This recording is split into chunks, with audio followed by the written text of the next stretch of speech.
being brought low. When you look at music, in the Renaissance, when you look at all that Mozart, that Beethoven, that was some real sauce when you look at it. Imagine all those people going to those concerts, listening to that. That must have been a real experience. There's a reason that these high-class rich people go to operas and classical music theaters, and it's expensive. Mm-hmm. And then we got everybody in the hood listening to the fucking Cardi B rapping all this low vibration music. Yeah, that's a good point. Yeah, when you look at music in that time, all that classical music was for the rich. And it's the vibration it carries. What they're even talking about matters. Because the music has a specific vibration.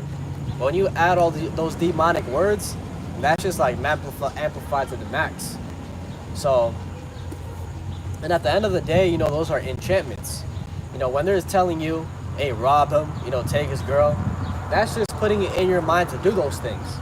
And at the end of the day, if you got the Spirit of the Lord and you understand, how that works, it has no effect on you. Because, I can listen to all this drill music, but I'm not going to go and, murder some dude. I'm not going to do that. So that's where, the Spirit of the Lord kicks in, having that righteous discernment.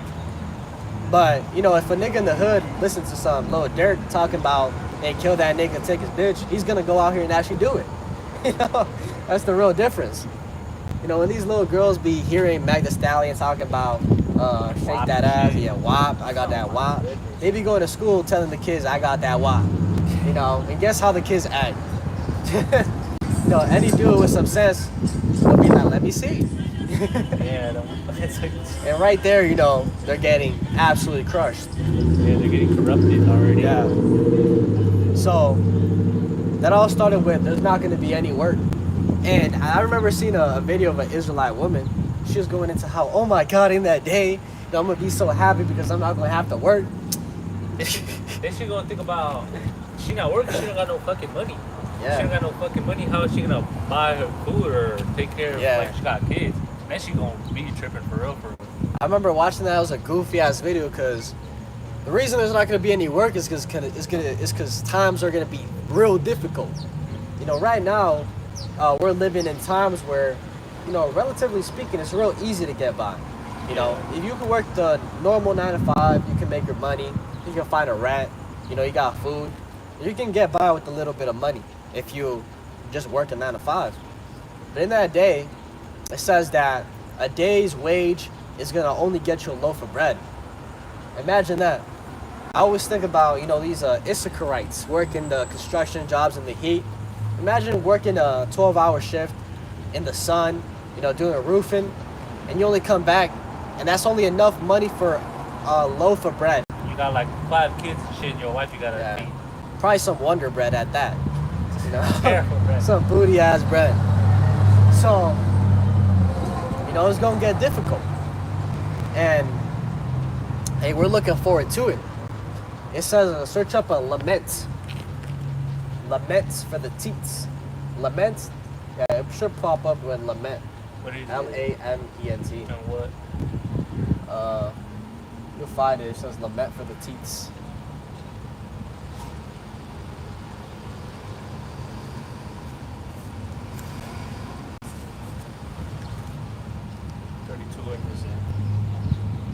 Read from 9 to verse 12. Isaiah 32:9. Rise up, ye women that are at ease, hear my voice, ye careless daughters, give ear unto my speech. Many days and years shall ye be troubled, ye careless women, for the vintage shall fall, the gathering shall not come. Right, and a key point is that he's talking to the daughters right now, the females. Those that are acting carelessly, with no real worry. And that's what we see today. The modern day woman, they got the OF, they got, 6-7 mans at disposal, and, they're living their best life. But in that day, they're not going to be living their best life because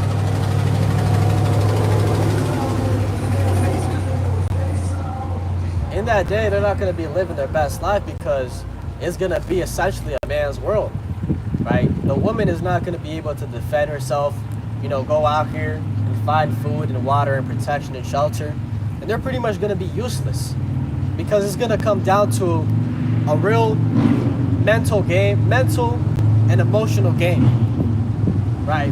When you look at, give me a second.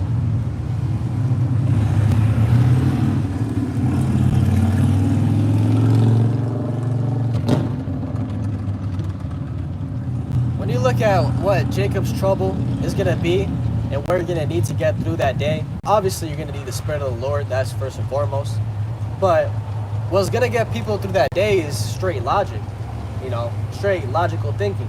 It's, okay, we don't got money, we don't got food, where can we go to get food, to get water? It's going to be that type of thinking, right? And the, emotional way of thinking is not going to do nothing.